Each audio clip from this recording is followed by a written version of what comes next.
Pana. Tu es un humain que Dieu peut transformer. Amina. C'est comme ça que Dieu dit: j'ôterai en vous le cœur de pierre, je vous donnerai le cœur de chair. Bien-aimé, 10 ans de la vie chrétienne, tu demeures la même personne. Je vous ai toujours dit, l'église n'est pas une conservation de la nature, c'est une usine de transformation. Depuis que tu as croisé Jésus, est-ce que tu peux compter 5 choses que tu as abandonnées? 5. J'ai abandonné la masturbation. J'ai abandonné de suivre les femmes. J'ai abandonné de mentir. J'ai abandonné ça de voler. J'ai abandonné la vie des hommes. Est-ce que tu peux citer 5 choses simples? Écoutez-moi. Il est impossible de croiser la croix, et rester la même personne. Problème. Il y a des gens qui chantent la croix. Il y a des gens qui prêchent la croix. Il y a les gens qui portent la croix.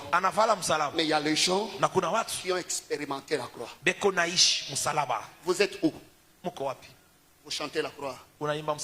Vous portez la croix. Vous prêchez la croix. Vous avez expérimenté la croix. Écoutez-moi.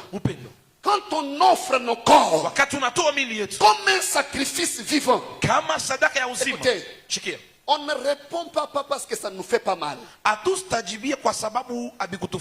nous fait mal, mais on ne répond pas parce que notre nature ne nous oblige plus à s'occuper de ces gens-là.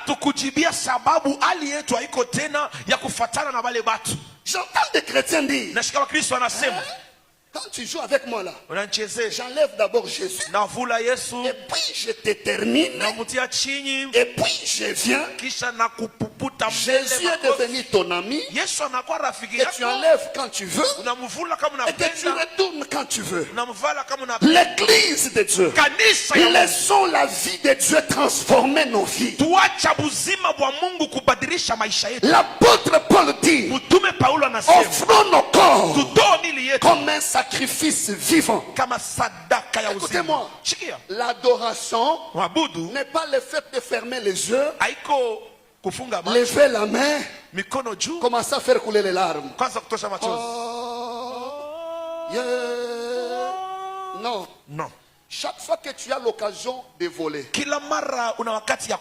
que tu ne voles pas, tu as adoré Dieu. Adorer Dieu, ça veut dire quoi? Devenir comme Dieu. Être à l'image de Dieu. Ces mots-là font retour à l'authenticité. Voilà pourquoi quand un homme pêche, on dit il a raté la cible.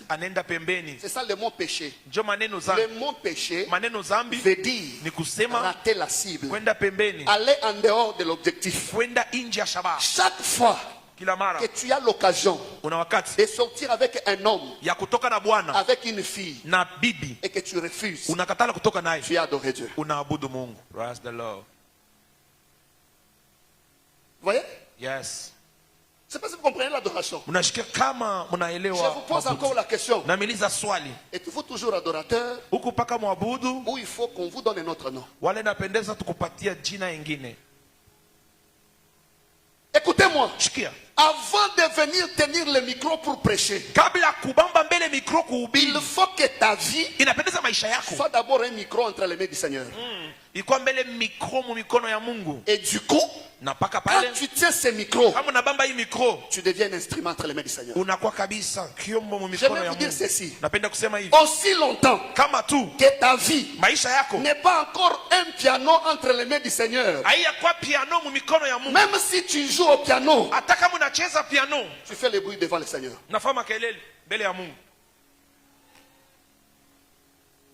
Aussi longtemps que ta vie n'est pas encore une guitare entre les mains de Dieu. Parce que le problème c'est quoi? Dieu veut que tu sois instrument entre ses mains. Pour que tu donnes aux hommes la mélodie que Dieu veut entendre.